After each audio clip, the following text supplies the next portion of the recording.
सरदार शेर वाले को टिकट दिया, उसने सेटिंग करी और मेरा फॉर्म उठा लिया वापस।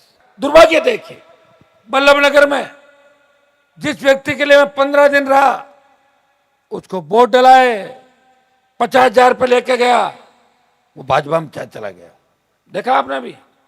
और अकेला चला नहीं गया, मेरी 15 सीट खराब कर दी। मेवाड़ का प्रभारी था, 15 लोगों को कहा कि हनुमान जी के साथ चलना, मैं टिकट दिलाऊंगा। स्विच ऑफ करा के सबको कहा चलो बीजेपी के अंदर। तो ऐसे ही। और सरदार शेर वाले को टिकट दिया, उसने सेटिंग करी और मेरा फॉर्म उठा लिया वापस। अब कैसे कैसे लोग मिलते हैं धरती पे, बताओ मुझे क्या करें। सब जगह मैं थोड़ी लड़ूंगा जाके, किसी न किसी पे तो भरोसा करना पड़ेगा कि नहीं पड़ेगा। आप मुझ पे भरोसा कर रहे हो और मैं आप पे भरोसा कर रहा हूं, इसलिए खींवसर से ही फार्म भरा मैंने दोबारा कि खींवसर से लड़ूंगा चुनाव, क्योंकि मेरा सबसे ज्यादा भरोसा अगर राजस्थान के अंदर है वो खींवसर विधानसभा क्षेत्र पे है कि मैं फार्म भर दूंगा तो खींवसर की जनता अपने आप चुनाव लड़ेगी और भारी वोटों जिता के मुझे राजस्थान की विधानसभा के अंदर भेजेगी। ये भरोसा हनुमान बेनीवाल अगर करता है तो इस विधानसभा क्षेत्र की जनता के साथ, जिन्हें लगातार 7 बार मैं रहा या नहीं रहा, चेहरा मेरा भाई था या कोई और था, आपने मेरा सम्मान रखा, तो दोनों हाथ खड़े करके एक दो बता दो। और खींवसर कार्यालय के उद्घाटन के अवसर पर जितना जोश 18 में था, उससे दुगना जोश आज 23 के अंदर आपके अंदर दिखाई दे रहा। आप राजस्थान फतेह करने के लिए निकले हुए हो।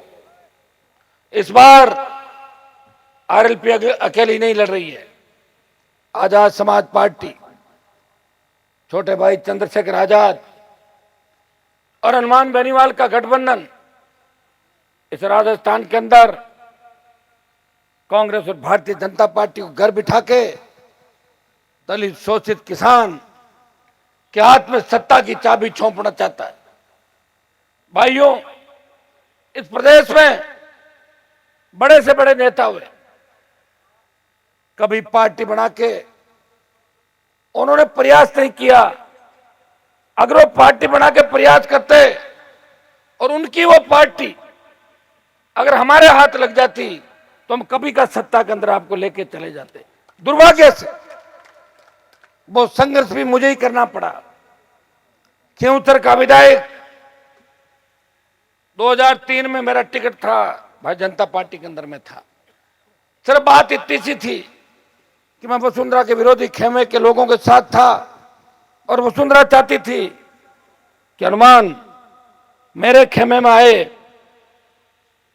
और मुझे प्रणाम करे और मैं उसको टिकट दूं। मैंने कहा मुझे टिकट की आवश्यकता नहीं, मैं पाड़ा नहीं बदलता, टिकट मिले या नहीं मिले। तब मैं निर्दलीय प्रत्याशी के रूप में खींवसर की मुंडवा क्षेत्र था, वहां से मैं प्रत्याशी बना, चुनाव लड़ा और उस समय भी करीब 36-37 हजार वोट मिले।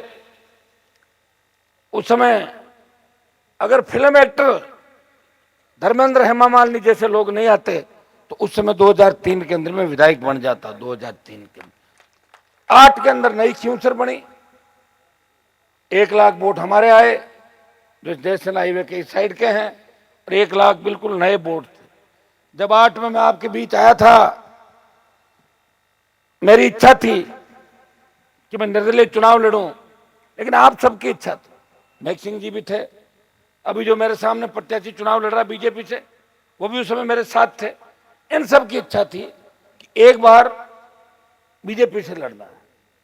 नेक सिंह जी ने कहा था शायद कि निर्दलीय भी लड़ लो, उतनी वोटों की जीत है। सबकी इच्छा थी कि बीजेपी से लड़ लो, अपनी इस पार्टी में पहले रहे। बीजेपी से चुनाव लड़ा। आप सबने मुझे कहा, जब मैं प्रचार के अंदर खींवसर क्षेत्र के गांव के अंदर गया था तो आपने कहा था ये कांग्रेस का बेल्ट है हनुमान जी, यहां सिर्फ आपके और आपके परिवार पर भरोसा करके हम आपको वोट देंगे। हम जो फूल का चिन्ह लाए हो उस फूल के चिन्ह को वोट नहीं दे रहे हैं, हम इसे हनुमान बेनीवाल और किसान मान के वोट दे रहे हैं। अगर आप सेवा करोगे तो हम आपका लाइसेंस रिन्यू करेंगे और आप सेवा नहीं करोगे तो वापस आपको घर बिठा देंगे। जब मैं 8 के अंदर आया था, 50,000 से ज्यादा ढाणियों के अंदर अंधेरा था, बिजली नहीं थी। 8 में विधायक बना, कांग्रेस की सरकार बन गई और 2 महीने बाद ही वसुंधरा से मेरा झगड़ा हो गया और लोकसभा चुनाव के अंदर जो अभी भारतीय जनता पार्टी की नेत्री है, हमारी पूर्व सांसद थी, उसको टिकट दिला के मैंने उसकी खुले मन से मदद करी, उसे लोकसभा के अंदर भिजवाया था।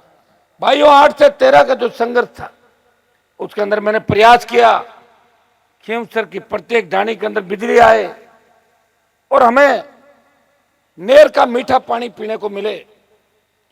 उस समय कांग्रेस के 4 विधायक थे, डीडवाना, जायल, मकराना, नामा और लाडनू के अंदर जो निर्दलीय थे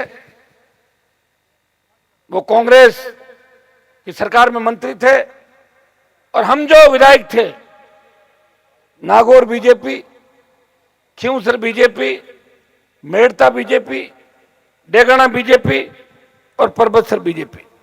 तब राजस्थान की विधानसभा के अंदर मुझे वो जंग लड़नी पड़ी। 5 कांग्रेस के विधायकों ने कहा कि जो पानी नागौर की धरती पे जा रहा है पीने का, उस पानी को नोखा से जायल, डीडवाना और कांग्रेस के विधायकों के इलाके से निकाल के और बाद में खींवसर की तरफ लाया जाएगा।